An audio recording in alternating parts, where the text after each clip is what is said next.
Oh, yeah, live, and welcome to Grab the Mic Live. I'm Vic Elizabeth Turnbull, founder of Mic Media, and we're a podcast production company and training. Do you know what? I want to practice that bit because I always bugger that bit up. Guarantee every time. If I say it off Grab the Mic, I'm like, Mic's a podcast production and training company. Just done it there really smoothly. And I like to work with what I call the good eggs, so the social impact sector. And the idea behind Grab the Mic Live is simple, really. There's loads of not-for-profits doing amazing things with audio, and I want to shout about them and show them off. Not only to showcase the amazing not-for-profits that are doing great things with audio, but also to inspire you to grab the mic and make fantastic podcasts or audio projects as well. So every month or so, I'll invite a podcaster from the third sector world to come and have a chat with me about their podcast. So for Grab the Mic number 5, I am very happy to have Tash Walker here. She is the producer and host of the logbooks made for the Switchboard LGBT plus helpline. And remember, if you want to ask Tash, try and say that, Tash. That is really, really hard. Ask Tash a question, then you can do. I don't think on Twitter you can do that, but if you're listening on or watching on LinkedIn, there is like a chat box at the side, and possibly there is on Facebook as well. For the first time ever, we're going live on Facebook today. So thank you, Tash, for joining me on this Tuesday. Everything I say today sounds like one of those tongue twisters. Yeah. Tash on a Tuesday is enough as it is already, isn't it? So yeah, good job I've not had a drink yet. So I have a list of questions as long as my arm, and you guys have been on my sort of horizon ever since you were nominated for a British Podcast Award back in 2020 and subsequently won as well. Yeah. That was quite a moment. It was in it was in 2020, so it was the summer of the lockdown. So yeah, it was amazing to be nominated. I don't think we ever expected it. What a year. But it's something we're really proud of. Yeah, it's really. I was up for a nomination for that year as well, and I was so gutted you couldn't go to like a glitzy award ceremony. I know. Well, it's a great night in my house, but it's not the same, is it? So we were talking just before we came live about being creatives, and the logbooks is one of those. And I'm sure you've had it too, where you go, "Wish I'd have thought of that." I really wish I'd have thought of that. So, what is the Logbooks podcast? Yeah, sure. Okay, so the Logbooks podcast is a podcast that's all about LGBTQIA plus history, untold stories, and conversations about being queer today. It's in its full had 3 seasons, and it centers around the clues in the title, this physical archival resource called the Logbooks, which are this written record of calls that were taken by volunteers at the helpline Switchboard, which is still very much going today, an LGBT helpline, starting back in 1974. And the logbooks are that written record from 1974 to 2003, when the charity moved finally to computers, when they updated in line with everyone else. But yeah, it's this incredible resource. And so what we do, each season covers a different time period, and we delve into those logbooks. We look at those written records of the conversations, the calls, and we speak to people who took those calls, who called Switchboard, or who just have lived experiences of being queer throughout those periods of time. So 3 seasons. I think I counted, how many episodes was it? I counted it, and it was including the the extra bonus episodes, 37 episodes. Yeah, something like that. Launched 3 years ago. So where did the idea come from to get the thing that you've already got to hand as a charity, an archive, and turn that into a podcast? So, I mean, it all started, I was quite literally rooting around at Switchboard in the attic, and I came across these boxes, and out of these boxes were loads of photos and pieces of really boring paper about AGMs and stuff like that. And then out I pulled this book, and it's this A4 book, and I open it, and out of it fall these pages, reams and reams of pages, all handwritten, half of the writing illegible. And I just started to read them, and they were all dated, really short excerpts. And I realized it was this living, breathing diary, this diary of the charity. It was those notes recorded by the volunteers of the calls that they took. And, this started back in 1974. So, that's not too far after the partial decriminalisation of homosexuality in England and Wales, which was 1967. So in this, it was an insight into my history as a queer person, into our social history as people in Britain, that I'd never had before. And my eyes sort of cartoon jumped out of my face at what I'd found. And there were many boxes. The archive is extensive. It's a fantastic resource, but it was just there in the attic. So we worked with the rest of the board to move it to Bishopsgate Institute, which is an incredible organisation in central London. And they have so much wonderful social history, a lot of queer history as well. So we moved it there, and I just couldn't stop thinking about it. I was obsessed. So I started going to Bishopsgate every week and spent 2 years reading the logbooks, cataloguing them. Yeah, just it's the best book I've ever read, like without a doubt, and I can't imagine one that will ever beat it. So yeah, then I was encouraged by many of the archivists at the institute to start sharing my findings. So I started giving talks across the UK for LGBT History Month. Effectively, like showing the milestones of LGBTQ plus history and the calls that the charity had taken. And at one of the talks was Adam, who's my co-host and co-producer on the podcast. And he came up to me after one of the talks and just said, "Hi, I'm Adam." He was working at The Economist at the time. And yeah, he said, "I'm really interested in this. These stories are amazing. Have you ever thought about turning this into something, into a podcast?" And it's something I'd been thinking about in a wider context of oral history. And I'd worked in community radio at the time, and yeah, audio just seemed like it made so much sense. A helpline and these written memories. So how do you reconnect that? How do you recreate that for the listener? Well, you make a podcast, and those notes go directly into the listener's ear, just like the volunteer's voice to the caller. So we started working and developing on it. And then Shivani Dave, who's the third producer on it, I had met them when I was doing some press work around Switchboard's 45th birthday, and they did a radio piece for me for Radio 4. And yes, I got in contact with them, and yeah, we started making the podcast. So yeah, that's kind of how it came about, really. It feels a bit like a dream when you think back on it now. And in all honesty, I don't think we had any idea what we were getting ourselves into. But it's just quite an incredible experience. So that was back in 2019 that we started. Wow. It sounds like one of those things you read on like the BBC News website. You're hunting around like an attic and you found like these books, and you created something from this archive. Just got to say that at the time you were a Switchboard listening volunteer, weren't you? And subsequently went on to their board of trustees. Sorry. Yeah, that's correct. Yeah, so I've actually just stepped down from being co-chair of Switchboard, which I've done for the last 4 years.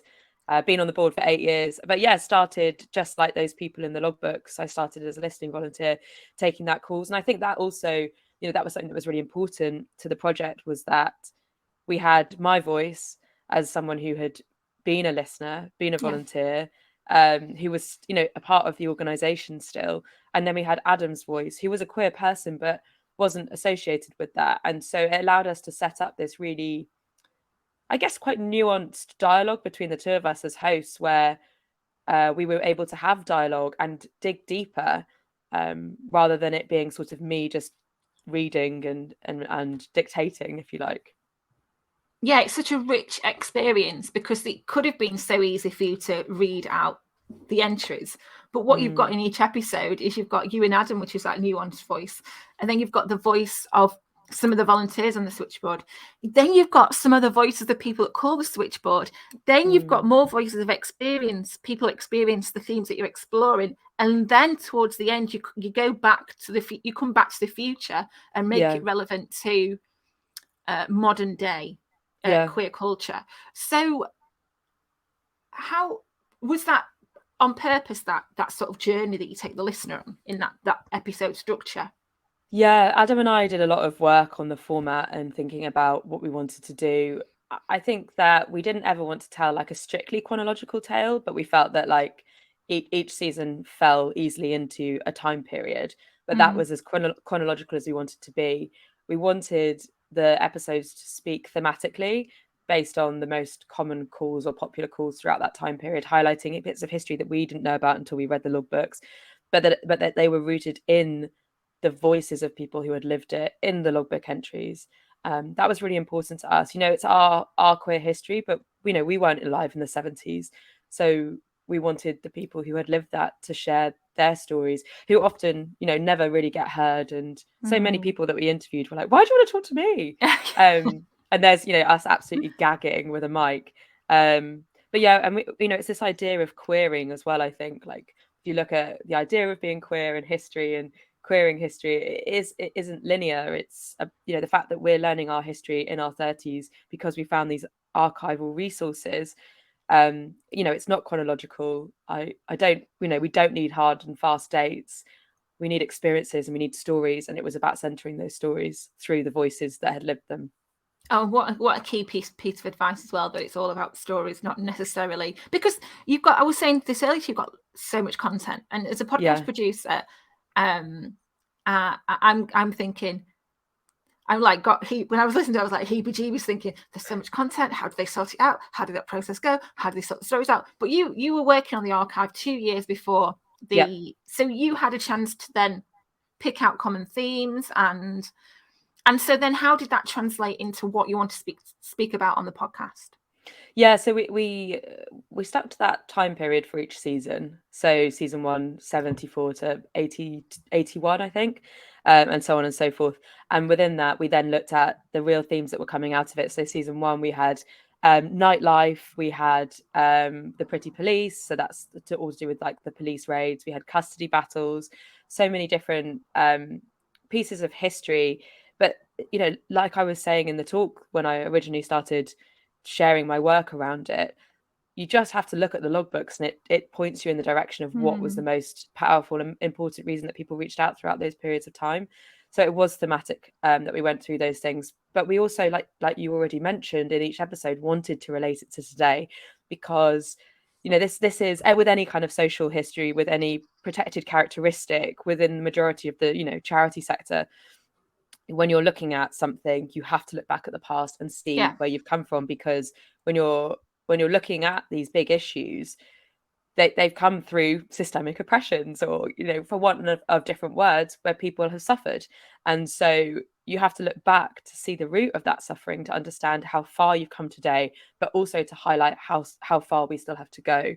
And we wanted it to be a historical reflection, but to not lose sight of where we are right now and where we want to be, equity, right? And so each episode, it was really important to us that we would take that theme and reflect on it, so that the listener was left with not just a wonderful education on history, but empowered on how to be maybe a better ally, on how to push for a better future. And what I think's interesting within that episode structure as well is that it's done in such a way that it doesn't feel like Switchboard is a thing of the past. It's very much still an active charity. It's an active service, an active, really important service. And I think that was very clever how you did that as well, because it could, again, so easily could have been, this is Switchboard, this is what it was, this is how it helped, but always bringing it back to the fore. And you mentioned just then the pretty policeman. Let's play a clip of that episode. Okay. Let's add this to the stream and let's give it a play.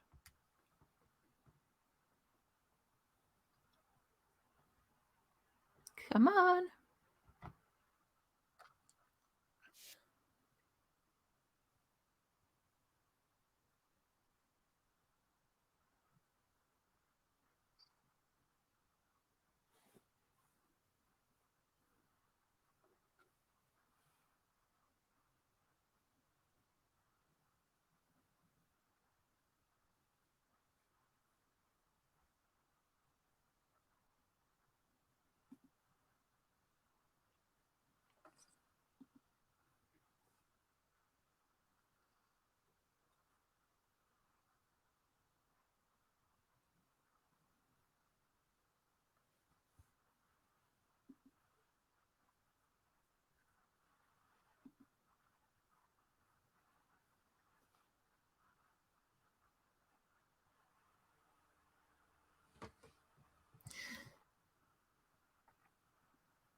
some beautiful well, that particularly logbook story wasn't beautiful, but some listening through the logbooks, some absolutely shocking entries, some entries, and we'll move on to the 80s in a sec, that really like choked me up and choked you up as well. Some really respectful moments of pause and calm, but also some wonderfully funny ones as well. But most of all told by a series of wonderful characters. So there is a ton of contributors. How many people did you speak to? You know what? I think it's over 120 in total. Yeah, across the 3 seasons. And if you add in the people that we got to read the logbook entries, who were just different voices, yeah, it must be about 150 or so. But yeah, wow, those people, they, you know, and they're like our queer ancestors. Do you know what I mean? It's like it's quite incredible. And so many of them I'm, you know, was very close to still. And actually I found out one of them died earlier this week. And it just, I mean, it's the second person who's died that we interviewed. Wow. Judith Skinner, her name was, who's you hear in season 3, previous volunteer at Switchboard. It evokes many different feelings. One, I'm so glad I got to speak to her and hear her stories, but also how at risk this heritage is. And, you know, it was last year that I interviewed her and she's died this year. And it's like, what if I hadn't? Yeah. Where would have those memories have gone? And they're just absolutely fantastic people. They're incredible people, but they've gone through so much. If you know, I feel like I've gone through so much as a queer person, but like looking back and listening to what they went through, but also how they tell these quite horrific stories, these stories of resilience, of pain, of solidarity. There's such a lightness in them, in the way that they share their stories and the way that they can bring humor and love and kindness to it. You know, sometimes I used to joke with Adam that if anyone just read the transcripts of the logbooks, they'd be like, God, this is depressing. But when you hear it, there is something in their voice and the way that they share those stories that has a resilience, and maybe it's the power in that they're able to sit there and share them with you. But I learned so much from them, and yeah, they're also just the characters alone. They are absolutely wonderful, fantastic people, and yeah, my life is the richer for them, and I hope every listener who's listened to the logbooks feels the same as well. Certainly some gorgeous quirky moments. There was one guy that you spoke to, he said da da da, I'm da da da, and I like pizza. And I just thought, yeah, Dave. I just thought there's little things that you leave in production that can add some depth and richness to that character. Oh my God, yeah, totally. I remember like we were holding, when he said that, we were holding the mic, Adam and I just looked at each other and we were like, that's great. Keep it in, keep it in. Yeah. How, as interviewers, is there any tips or advice how you get those stories and that emotion and that honesty out with your subjects? Yeah, you know what, Adam and I were talking about this the other day. We're looking to develop a new podcast around other archival history, but the importance of trust and care, and I think being genuine. But my two main things: one, do not rush it. Take the time, especially with older generations who maybe have never been interviewed in this way before. They don't always really understand what a podcast is or what you're doing. And like I said earlier, why you would want to talk to them. So take your time, you know, go and have a cup of tea with them first and then interview them if they don't feel quite ready. Hold their hands, but let them know that you really care and that you're really listening. I think that's really important.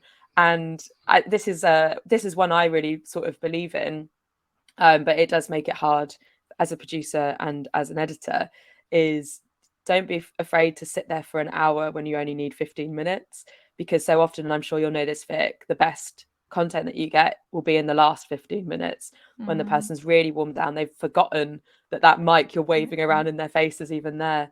And it's just worth it. It really is worth it. It's worth it. So just trust and patience. And at the end of the day, if you want to make a piece of audio about whatever they are talking about, then why wouldn't you want to listen to them for an hour, you know? And I think, yeah, okay, no one's got any time in this world, that when it's around such sensitive topics that we're talking about, and the sort of podcasts that you're highlighting, it is as much about listening to that person as it is about recording them. Oh yeah, absolutely. And also by that sort of the last 20 minutes have warmed up as well, and they've got used to you.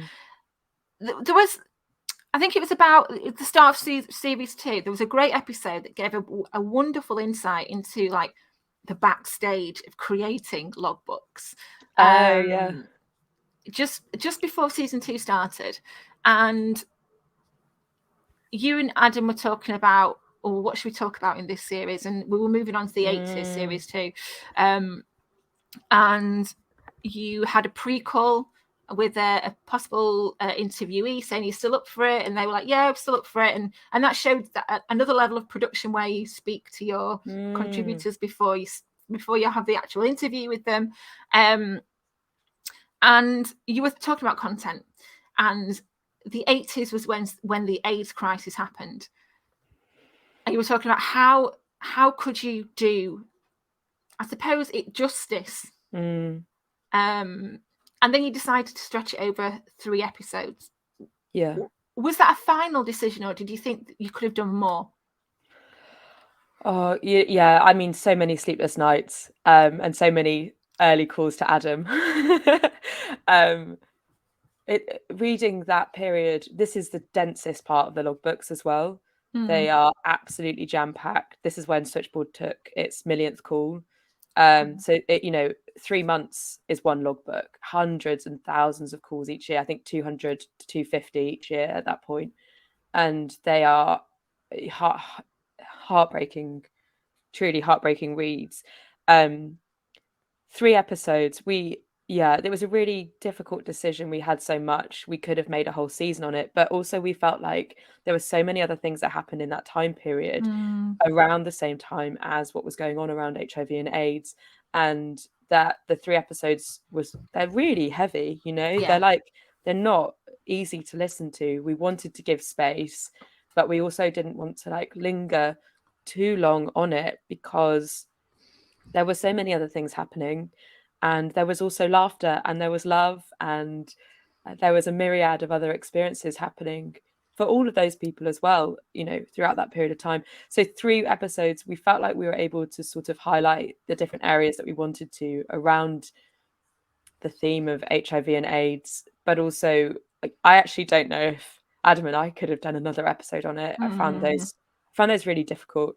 Not only the interviews, lots of tears, not only the interviews, the recording, but the listening back. A lot of the work of the logbooks centered on us supporting ourselves with our mental health around these sorts of topics as well. They're hard hitting.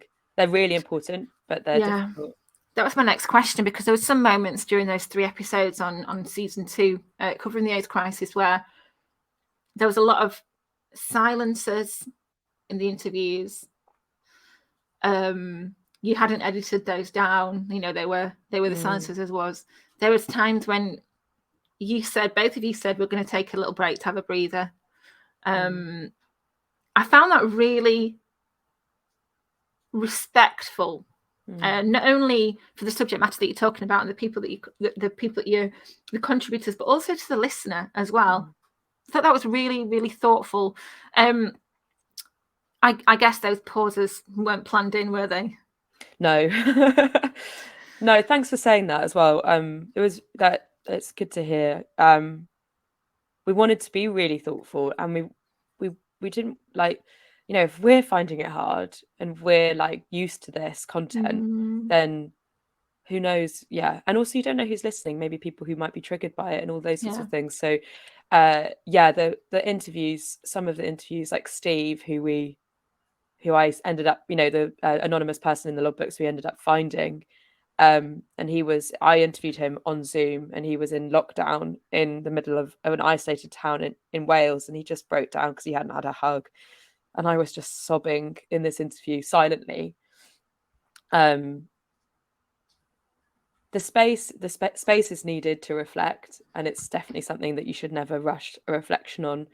And then when we gave the space to the listener, that that we wanted to hold the hand of the listener. We didn't want to make them feel like we weren't thinking about them too, because you can't have if there's no one there to hear the story, you have to respect the listener as well as the teller, because it's a symbiotic relationship. And it's good to hear that was helpful. I feel quite emotional thinking back on it now. I haven't thought about that in a while. It was also, not to keep going and talking about it, but we made season 2 in lockdown, and many of the people that we interviewed weren't even up for being interviewed outside because they were high risk. They're HIV positive people, and of course. And then us ourselves being in lockdown in our homes. Yeah, like making a podcast about a pandemic when you're in one is quite a unique experience. But yeah. Yeah. It's funny you should mention, Steve, because it's on my notes here how I was listening to it, and then I was listening to it doing my work, and I listened to it and I went, that's Steve. They found him without giving anything away. They found him, and it was just so beautifully produced how you'd done it. Really gorgeous. And another one of those moments where you're like, oh, I've got bloody producer envy. That was so well done, because you didn't give anything away. It was someone reading the logbook like it's been throughout the whole seasons, and then you're like, clever. Yeah, I loved it. So how do you God, how did you look after yourself in that time then, with pandemic and AIDS and content and crying? And I just cried a lot. I'm all for feeling. I think it's really important to feel, and also I'm a trained Switchboard volunteer, so it's extensive training to be a Switchboard volunteer, and you learn a lot through that, and a lot of that is about support.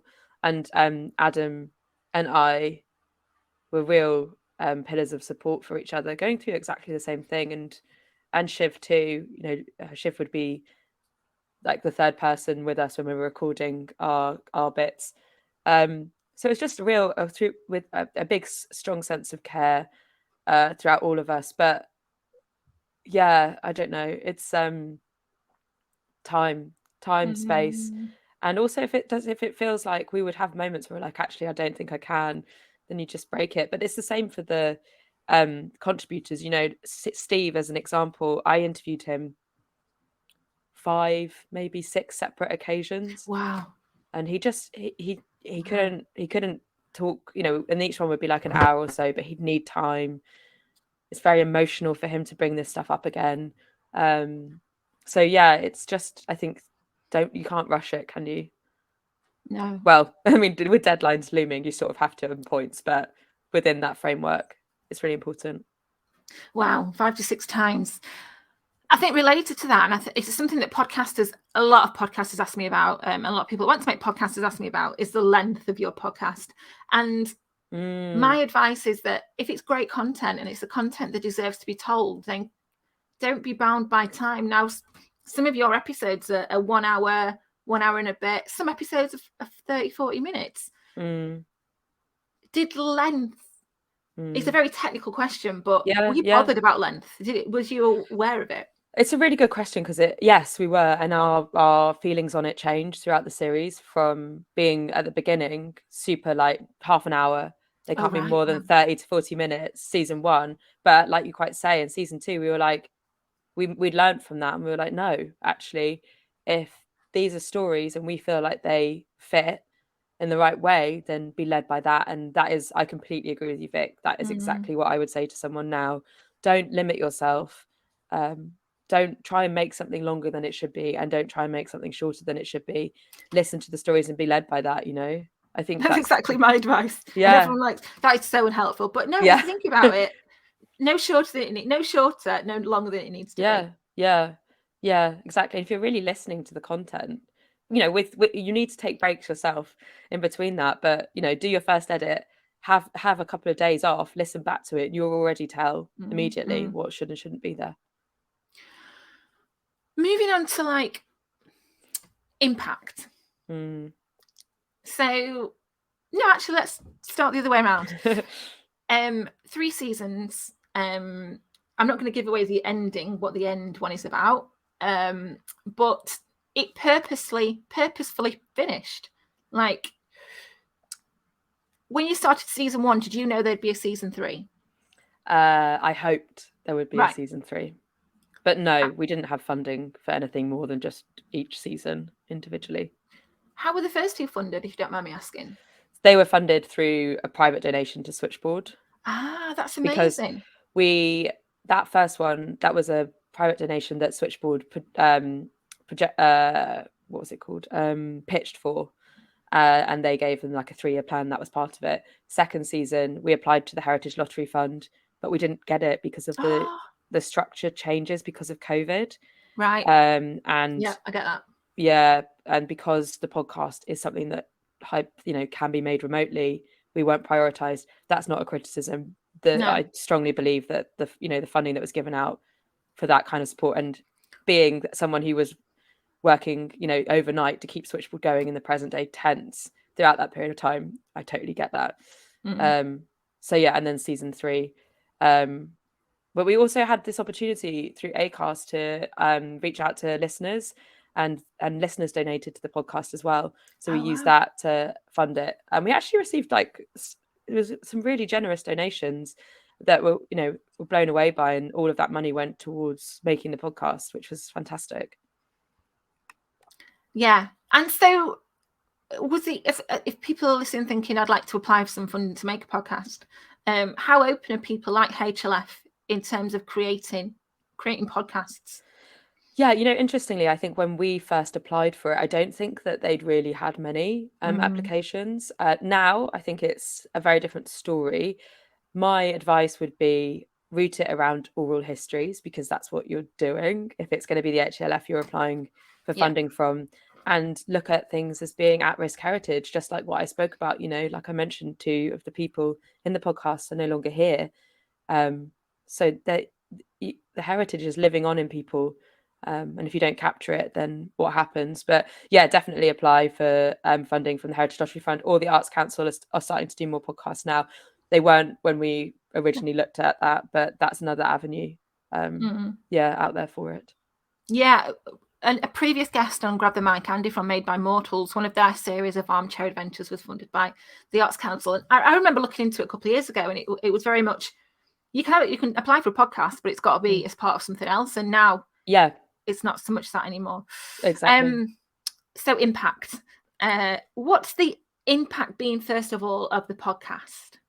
Yeah, well, how do you measure impact is the big question. It's great. Loads of people are still listening to it and finding it, which is wonderful. And I think that's another tip for people making podcasts. Don't think that your work will finish when you upload the final episode. It lives on, and it has a legacy, like the logbooks, the actual physical logbooks, and it's about how you use that in maybe marketing, like Switchboard does today.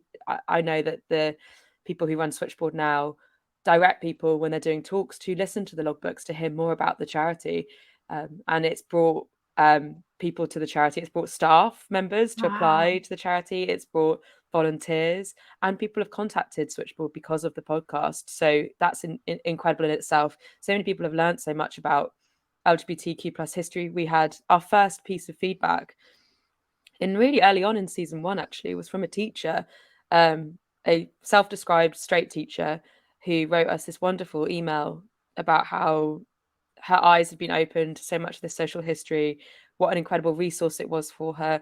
And this is, I've mentioned already a couple of times that this is queer history, that it's my history as a queer person, but this is all of our history, and it's so important that we it's everyone's, and it has to be shared. And we never wanted to make anyone feel like they couldn't listen to the logbooks, or like because they didn't know what LGBT meant that they shouldn't. Like, how do you know what that means unless someone tells you? It's I'm all for listening and explaining to people, to educate. I think is so important. And one of the things I'm most proud of, talking about impact, is something that we got funding as part of our grant in season 3 to do, was to make an LGBT History Month assembly plan. And so that went out to every school in the country this February. And it was a pack that we built using audio clips from the podcast, featuring 6 or 7 people from the podcast. And we paid an illustrator to illustrate little images of those people. And yeah, we shared that with schools, and people used it as part of their LGBT History Month assembly, which is insane, isn't it, to think about that? So yeah,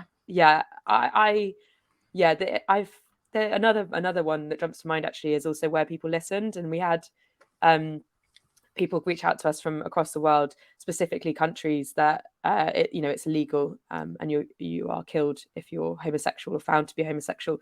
Reach out to us, and yeah, that was quite powerful moments to know that people have access to that, because podcasts are free, right? You don't have to pay for them, and you can listen to them.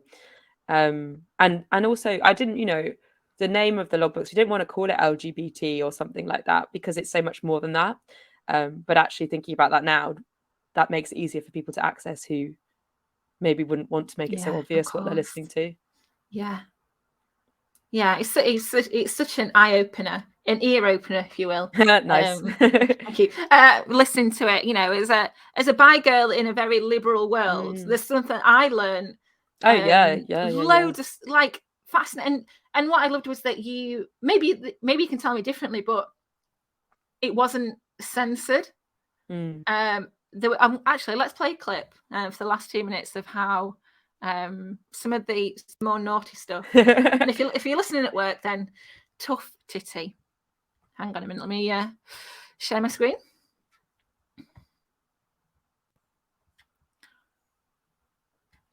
Press play.